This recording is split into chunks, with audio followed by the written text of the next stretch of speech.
Can you loan me $5? I haven't eaten in 3 days. Mom said, leaving me stunned. What did that mean? I was confused. I will not lend it. No way. Next to me, Jackson, shaking and wide-eyed, erupted in anger. How can you not lend just $5 when she hasn't eaten anything? Jackson calmed down at my words, returning to his usual gentle demeanor. I'm sorry about earlier. What I meant was, I won't be financially supporting Tristan anymore, he explained. I understood where Jackson was coming from. He must have thought it would be strange if Tristan was exploiting Mom. My name is Alyssa. I'm a 55-year-old housewife. I live in a detached house with my husband Jackson, who is 5 years my senior. Our 2 children have grown up and moved out after getting jobs. It's a bit lonely, but Jackson and I are enjoying a peaceful life after parenting. Jackson isn't much of a talker, but he's kind, gentle, and I've never seen him raise his voice. After retiring at 65, Jackson got hired at his old company, commuting about 3 days a week. At my parents' home, Mom and Dad live together. Jackson has an older brother by 3 years, Tristan. Unlike Jackson, Tristan is quick to speak his mind and often becomes emotional. The brothers are complete opposites. Mom's hobby was listening to stand-up comedy on a small boombox.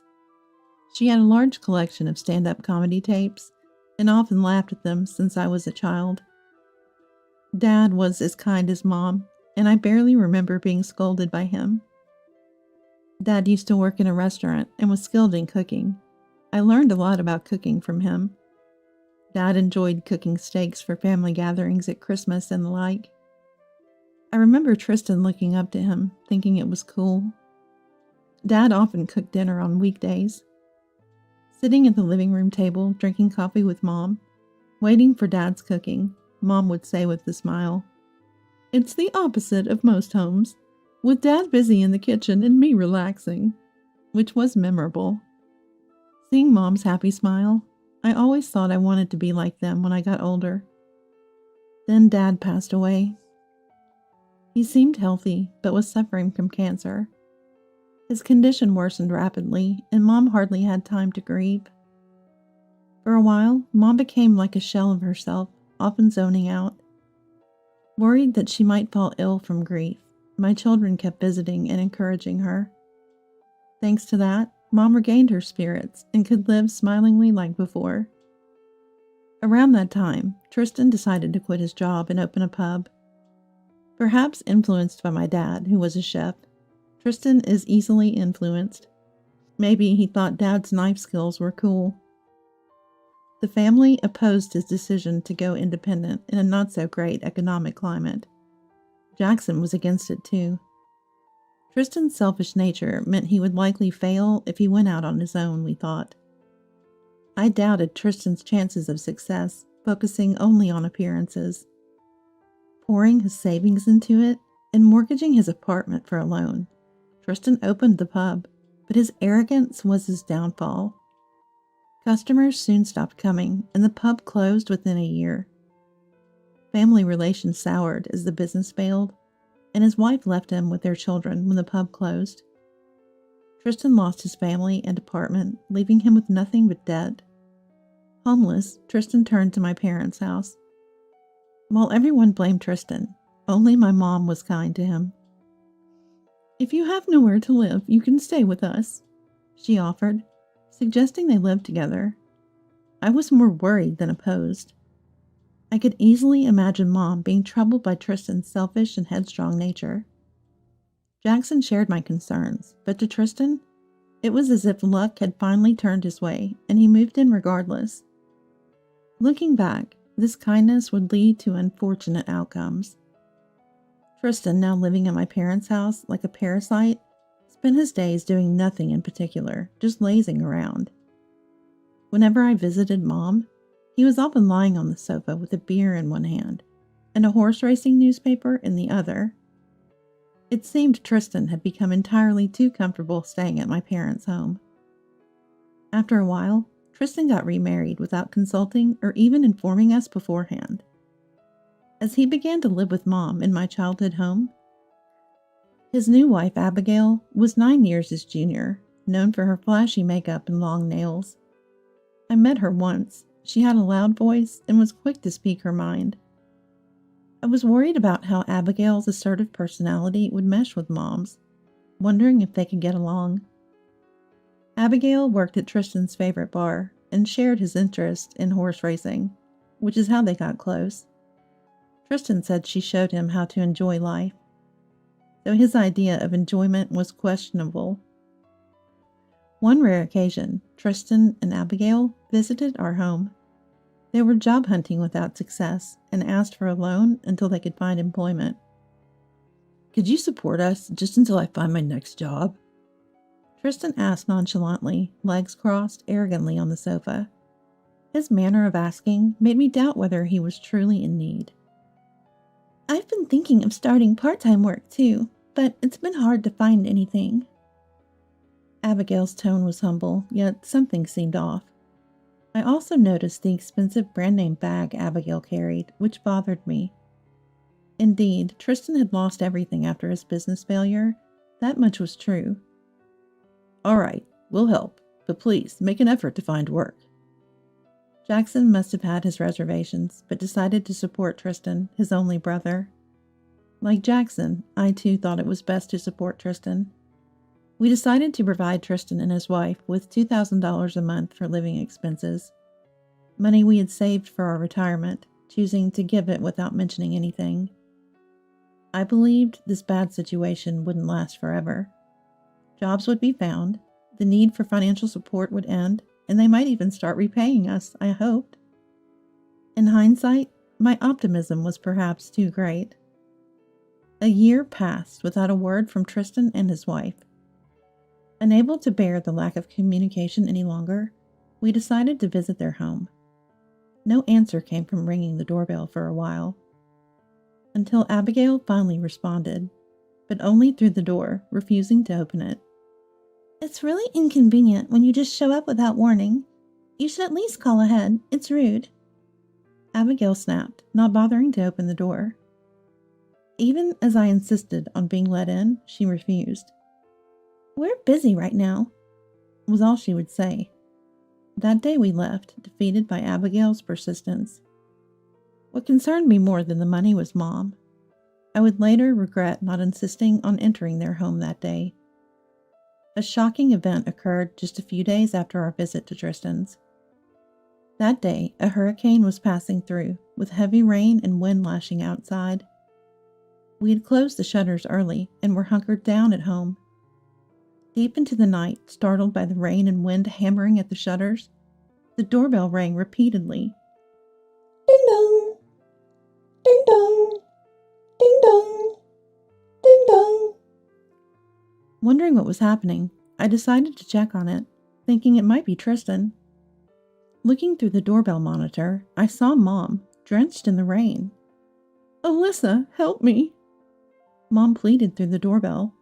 Rushing to the door, Jackson and I opened it to find Mom soaked, hair a mess from the storm covered in grass and leaves, wearing sandals with her feet full of small cuts. "Can you loan me $5? I haven't eaten in 3 days," Mom said, leaving me stunned. What did that mean? I was confused. "I will not lend it, no way." Next to me, Jackson, shivering and wide-eyed, erupted in anger. I was at a loss for words at Jackson's firm refusal. Mom shrank back at Jackson's overly stern tone. She looked like she might collapse at any moment. It was the first time I saw Jackson so angry, raising his voice. I couldn't hold back and retorted to Jackson. "How can you not lend just $5 when she hasn't eaten anything?" Jackson, jolted by my words, returned to his usual calm demeanor. Then, with tears welling up, he let Mom into the house. "I'm sorry for raising my voice," he apologized. Mom entered, looking bewildered, and took a seat on the living room sofa. I handed her a bath towel to prevent a cold, given her drenched state. Taking a good look at Mom again, I saw she had become thin. Her once full hair, now sparse and thin. her fingers skeletal. What had happened to Mom? I was filled with questions. Jackson spoke to Mom gently, apologizing again. I'm sorry about earlier. What I meant was that we won't be financially supporting Tristan anymore. I understood Jackson's feelings. He probably thought it wouldn't be odd if Tristan was exploiting Mom. But right now, my concern was Mom. Mom, are you okay? Mom remained silent, looking down. Mother-in-law, how about you stay with us for a while? Mom stayed silent. Has Tristan said something to you? After a long look at Jackson, Mom slowly started to speak. But you are all bothered by me, right? You hate me, don't you? Confused by Mom's inexplicable words, Jackson and I exchanged puzzled looks. Why would she think that? Mom continued, looking at us sternly. You and Jackson have come to hate me. That's what Tristan told me. What are you talking about? That's not true at all. I couldn't help but respond. There's no way we would hate our beloved Mom. Mom began to cry, sobbing.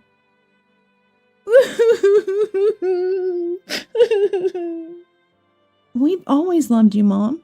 There's no way we can hate you. We've missed you so much. I embraced Mom without hesitation. Mom hugged me back and started crying loudly.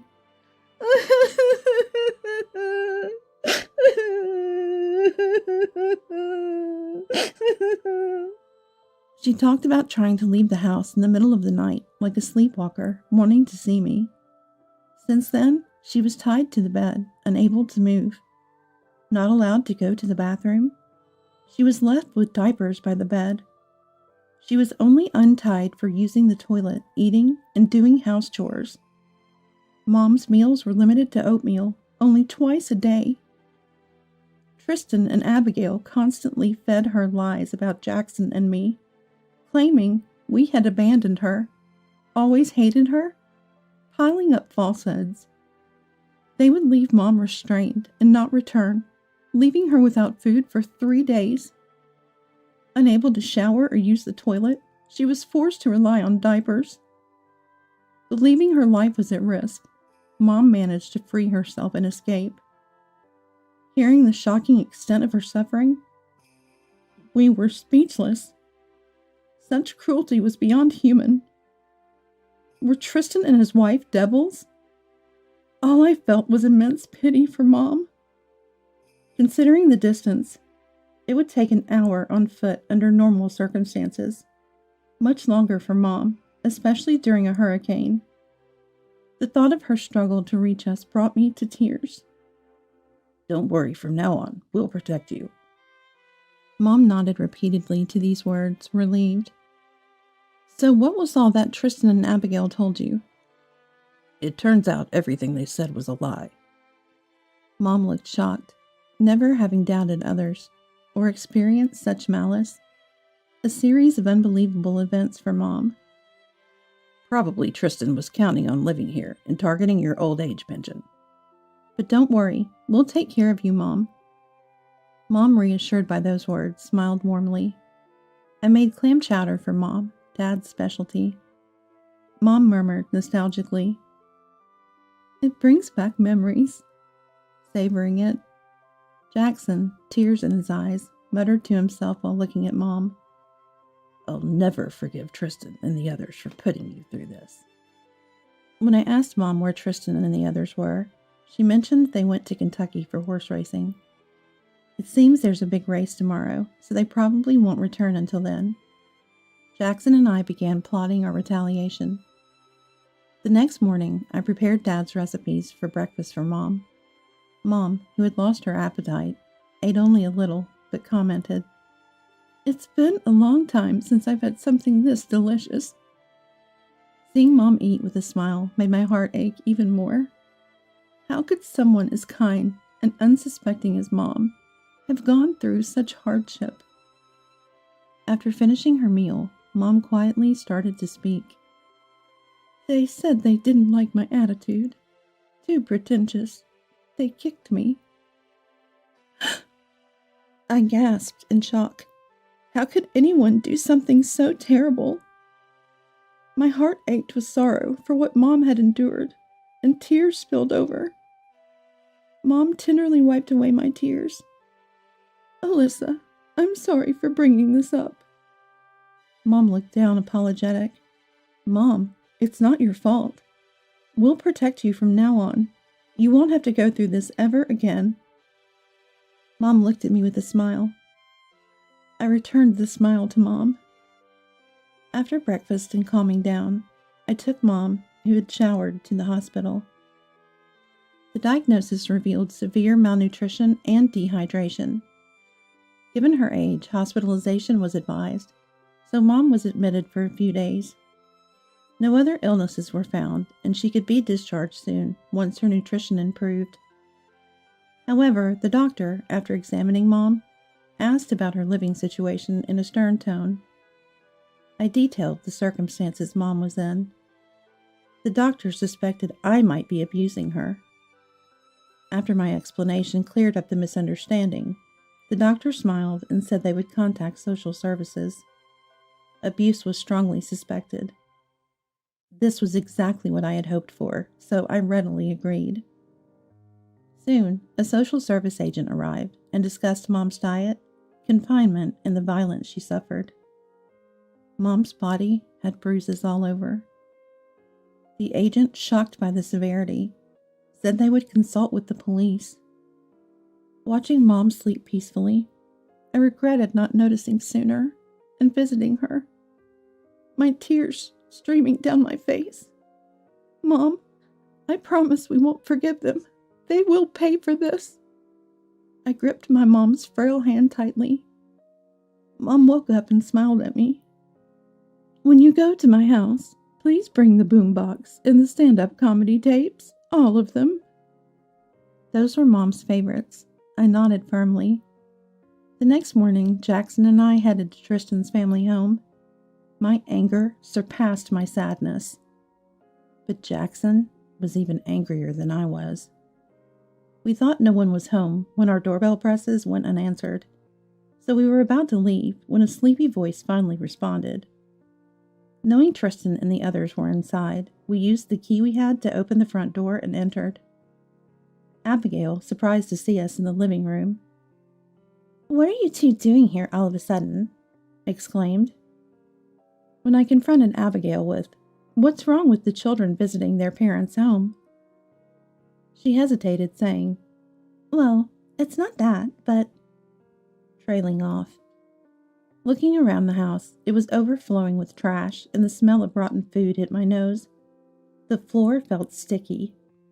"Such a mess. When do you ever clean up?"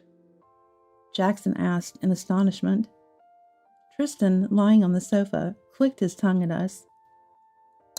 "That old lady doesn't clean up," Tristan mumbled, to which Jackson sharply responded, "Hey, you had mother-in-law take care of even the trash."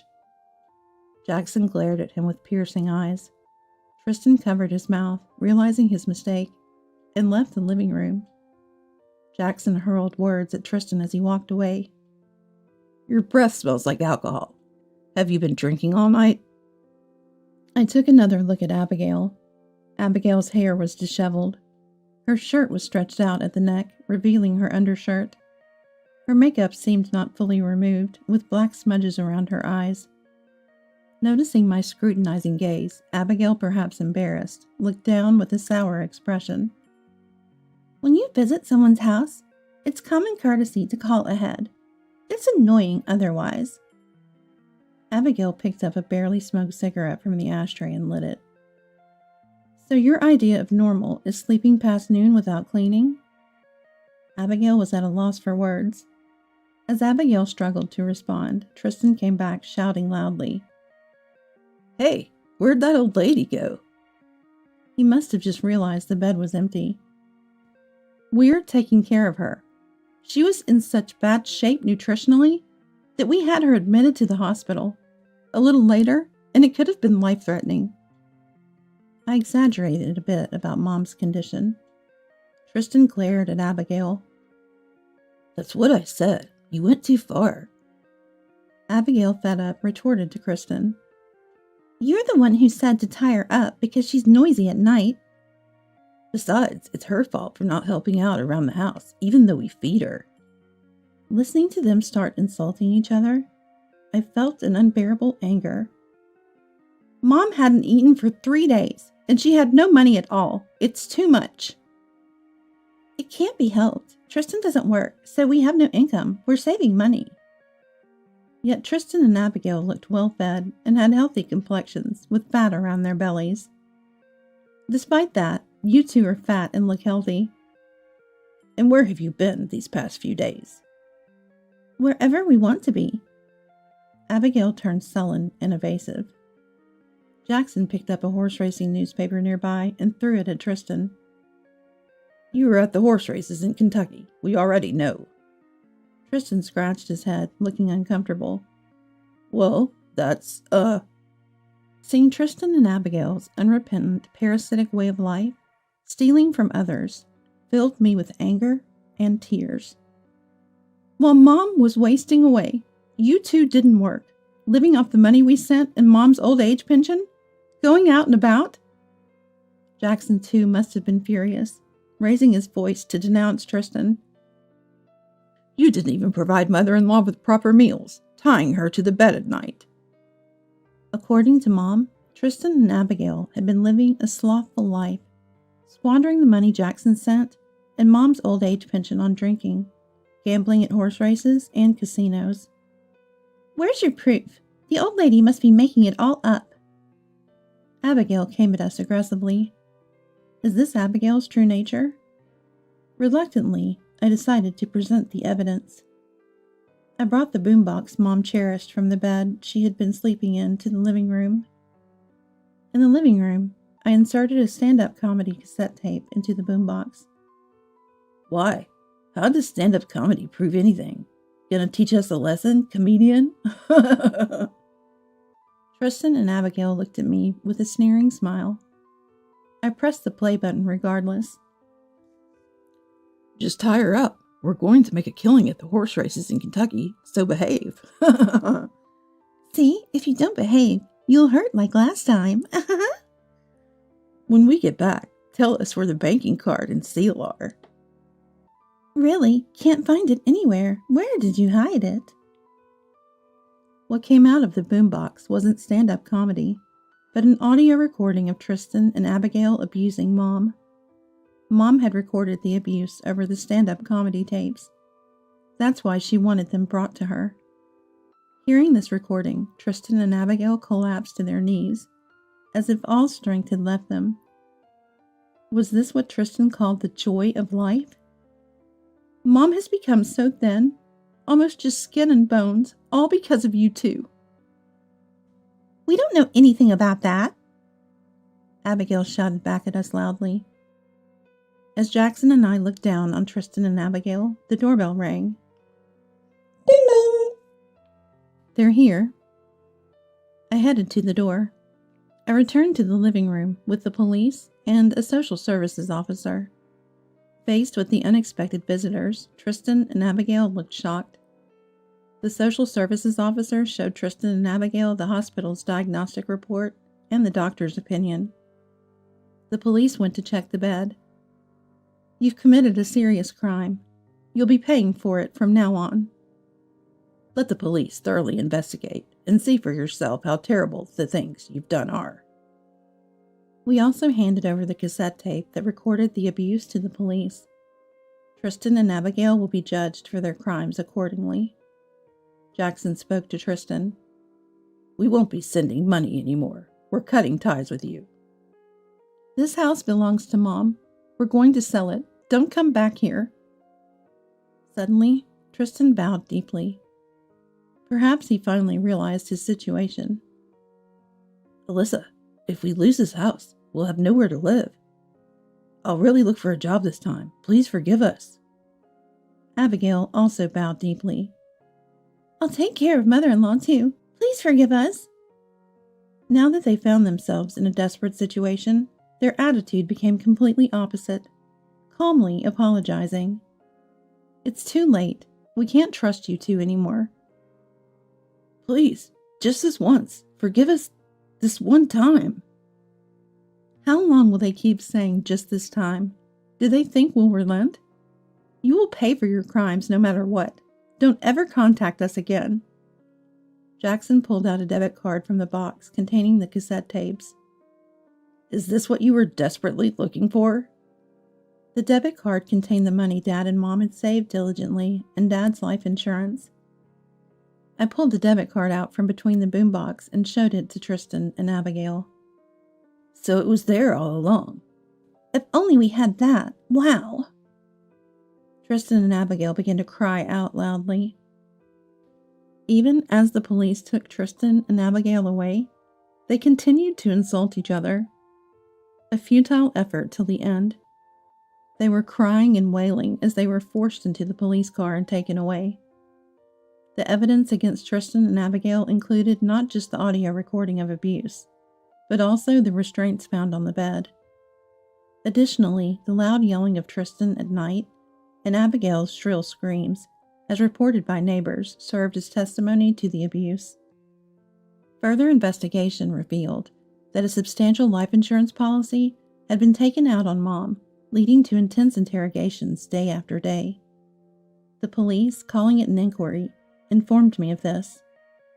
They were likely to be found guilty and face a severe sentence. Tristan and Abigail would be spending some time in prison. I hope they reflect on their crimes and make amends. We are seeking damages from Tristan and Abigail.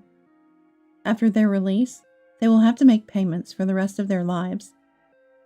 I told Jackson I wanted to live with Mom. He gladly agreed. Yeah, let's live with mother-in-law.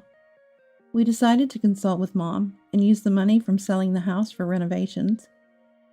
Although Mom, Jackson, and I are getting on in years, it's the start of a new chapter in our lives. It feels exciting. Mom seems excited too, smiling as she says, "A bigger kitchen would be nice," discussing the house layout with the architect. Our peaceful days continued until our eldest son's wife announced her pregnancy. She wants to raise the child at home after giving birth. Her parents are on an overseas assignment, so they've turned to us for support. For me, it's my first grandchild, and for Mom, her first great-grandchild. So our quiet days will be put on hold for a while as we embark on these busy days ahead. Someday, I want to ask Mom, do you think Jackson and I have become a couple like you and Dad?